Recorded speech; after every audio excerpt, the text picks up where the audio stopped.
Sure. Story. Slam! I've always lived in the city. I was born in the city, I went to school in the city, I went to the college in the city, and today, I still work in the city. The only time I'd really get out of the city was when my family would take us camping. And I always enjoyed it to the point to where when I was 12 years old, I vowed that one day I was going to buy me some property outside of the city and build myself a cabin.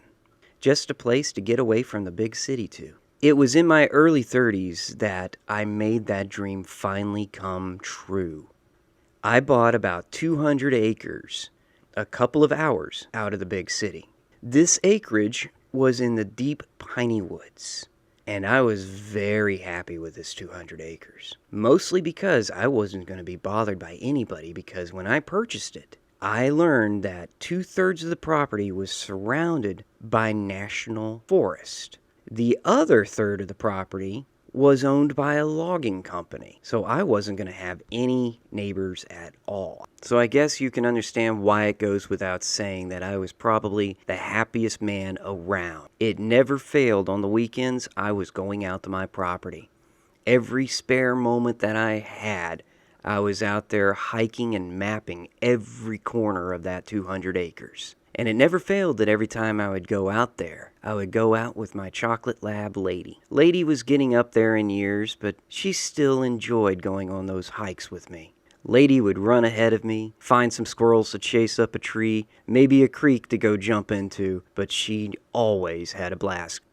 It was late spring that I packed up my car with all of my camping supplies, and Lady and I went down to the property to go camping for the weekend.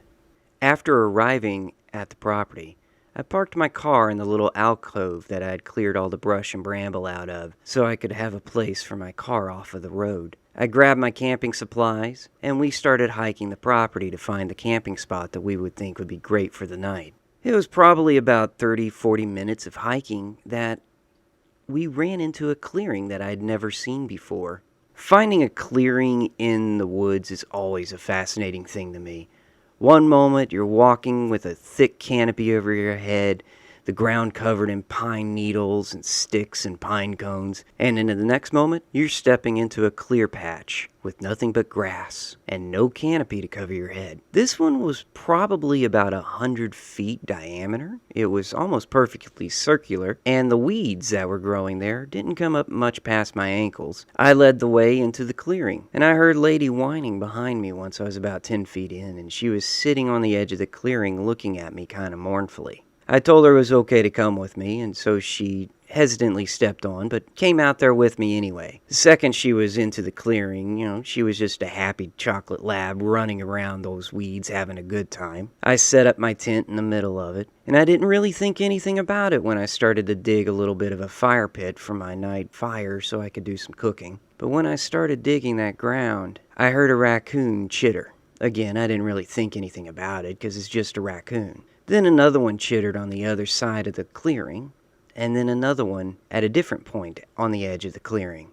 I really didn't think anything about it other than the fact that maybe it was just a family of raccoons, so I continued to dig my fire pit. Once I finished that, I settled into the routine that one would for camping, enjoying the sunset, watching the fireflies come out on the edge of the tree line. It was a nice night.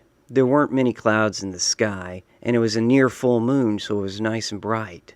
As I sat in my chair looking at the beauty that was the property, the silver of the moon, the wind in the pine trees, the slow crackle of the dying fire, that I happened to doze off. I don't know how late it was when I was abruptly awakened, and I was awakened by Lady standing bolt upright and bumping into me. She was at full attention.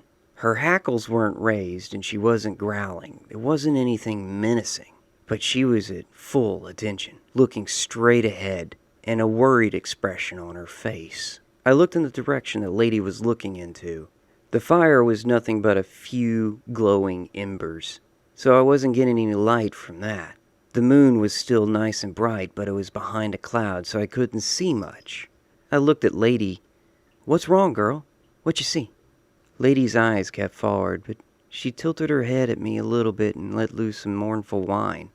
She was very worried about something, but she wasn't scared. She was just worried. You know that when you leave your dog when you go to work and they know they're going to be left, that worried look that they're afraid that you're never going to come back. And it was about that moment that the moon came out from behind the cloud, and the entire clearing was bathed in silver light. It was very weird, we'll say.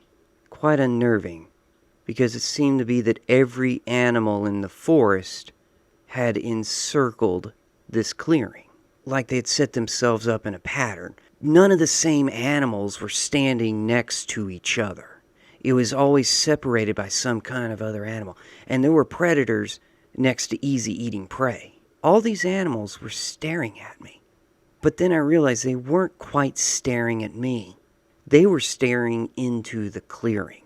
Then, without warning, all of the animals started to walk around the clearing in a clockwise direction. Not a single one of those animals set a paw into the clearing itself. They all stayed on the outskirts. When this happened, Lady let loose with a horrible whine. I will admit my nerves were frazzled.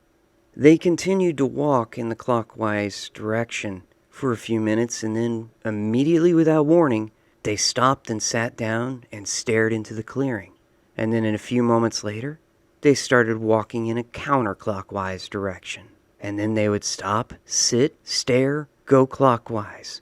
Stop, sit, stare, counterclockwise. I was really and truly getting scared at this. I started thinking maybe I should leave, but I couldn't see an opening to walk through because the animals were just right next to each other, nose to tail, walking in that circle, stopping, sitting, walking in the other direction. So I didn't do much other than just sit there, watching these animals.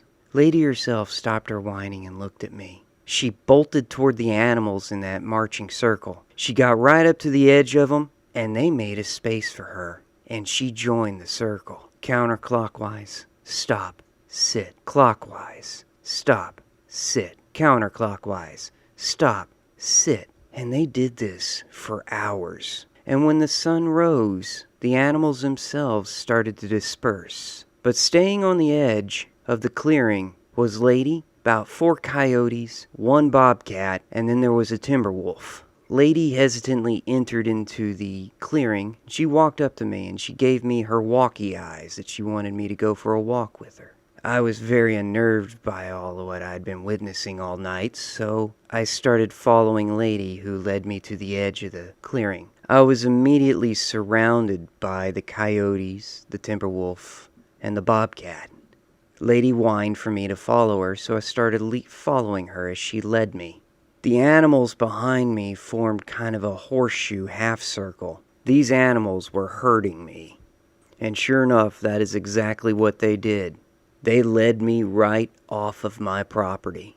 I walked out onto the road, and Lady stepped out next to me. The bobcat came to the edge of the forest, and it sprayed the forest line. And then all the coyotes and the wolf peed on the trees on the property line. The message was clear. This was their property. I wasn't welcome there. At this point, I was really quite shaken up and in shock, but what happened next was just hurtful. Lady took 3 steps out in front of me and looked at me with such big, brown, mournful eyes of hers, walked up to the edge of the property, looked back at me one more time, and walked in.